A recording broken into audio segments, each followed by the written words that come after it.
Hey everybody, life's journey at 50. Hope everybody's doing well out there. It's the new year. New things are happening. Hey, again, crashed over 4,000. Absolutely thrilled about that. Thank you everybody out there. If those that haven't subscribed, if you can, hit that like, subscribe, notification button, be fantastic. Greatly appreciate it. Like all of us YouTubers do when you watch us or whatever. So, why did I buy the 1300 GSA? So, you guys may have, if you've been around for a while, for the last year, I just wasn't originally a big fan of the 1300. Now, if you saw my original video, I test drove the 1300 GS. I actually rode it off-road. Nothing significant, just a little bit, doing some trials course type stuff. And I guess I just wasn't enamored with it. To me, it wasn't that much different than my 1250. Now, a lot of people will say, oh, you're crazy, blah, blah, blah. Some will agree with me. And at that stage, I mean, it doesn't really matter, right? It's all about kind of what your feeling is. And obviously, then they came out with the GSA. It's got the toaster ovens on the side, it just wasn't in the same manner as the 1250s. And I had put a lot into both of my 1250s, and I still have my 23 GS, my 1250 GS, and so for a year or so, I had a lot of questions on why I wasn't doing a 1300, and it just really, with all the money I put into both of the GSs, with as much as I've bonded with them, obviously Cap was my first bike I ever owned almost 5 years ago. And I just didn't really see why I needed to upgrade or to get into the arena.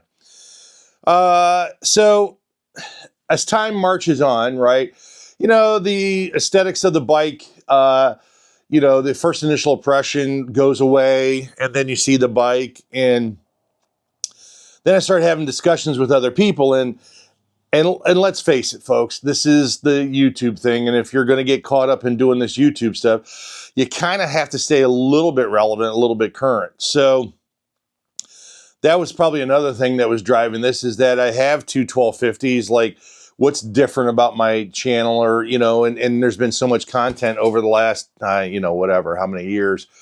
There's enough on the 1250s, and everybody wants to know about the 1300. So my good friends at Kissel, Josh, had an opportunity for me on this GSA, and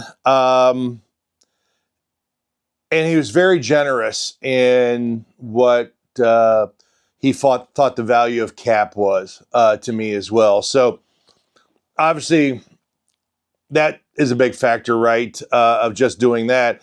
But it was also just more about his approach and what he talked to me about. Also, my good friend Tom Asher, who bought a GSA. We talked a little bit about this just for, what's the next evolution of this bike?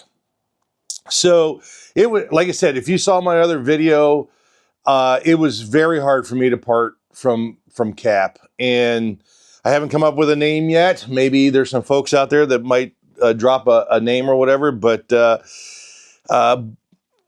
yeah, so a couple of reasons. One, Cap was also hitting 65,000 miles.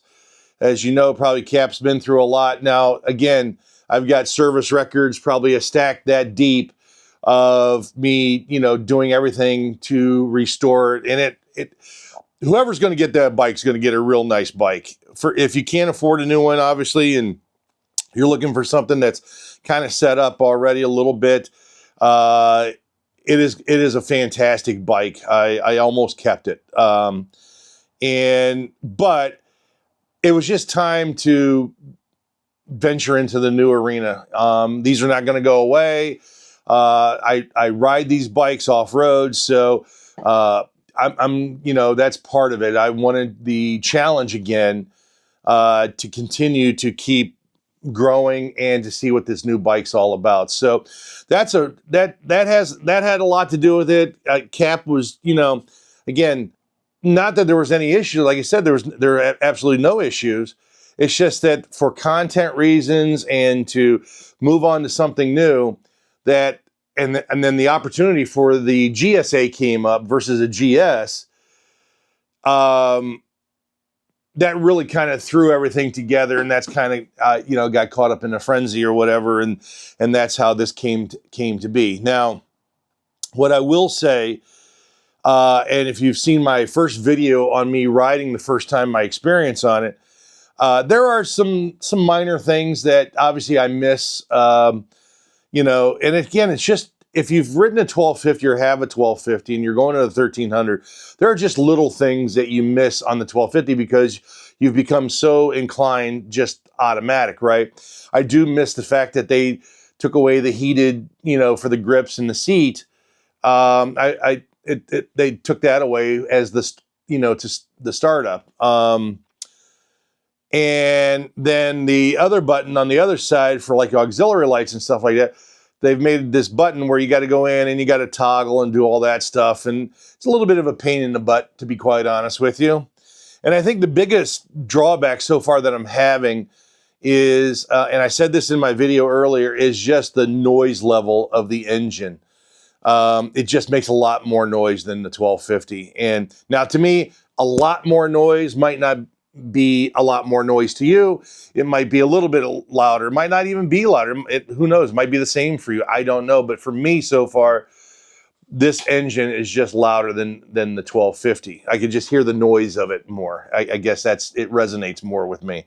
So now outside of that, boy, now just like my original video I did a year and a half ago when the 1300 came out, more than about a year and a half.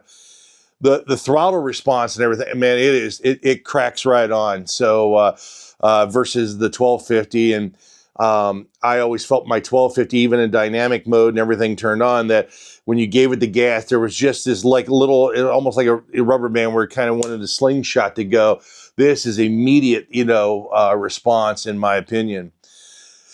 But yeah, so that was, you know, between Josh and the folks at Kissel who really took care of me and gave me the, you know, great value for cap, as well as I was able to negotiate a great deal with them on this bike.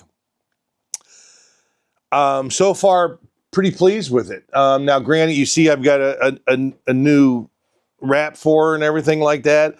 Again, just, you know, I've learned, I did it with my F900 to wrap, and maybe that'll protect it a little bit more from some of the bumps and scrapes and bruises from the brushes in the trees and stuff like that. But yeah, so far it's been good, and I'm going to do another little quick video. I'll do the mods on it, but yeah, I couple of really reasons is I just figure with cap, you know, pushing 65,000 miles, getting the value that I did get out of her, and then obviously getting the value I got out of this, it was kind of a no-brainer. And then the other one really was for content for you folks and riding the big Rhino off-road. Now, granted, there's been a lot of stuff. There's a lot of videos out there already. I know I'm late to the party. I get it.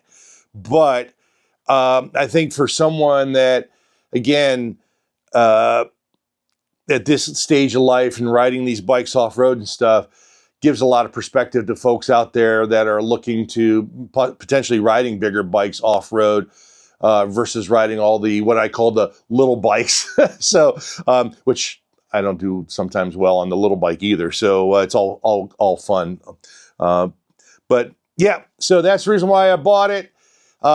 New in the building, 1300 GSA. We're going to do some trips with her this summer, so I got to figure out a name. If you guys can come up with a name, would be fantastic. So, but again, hey, thanks for coming by. Happy New Year, and if you can, hit that like, subscribe, notification button. It'd be absolutely fantastic. Greatly appreciated, and hopefully I'll see you out on the road. All right, take care, everybody. Bye-bye.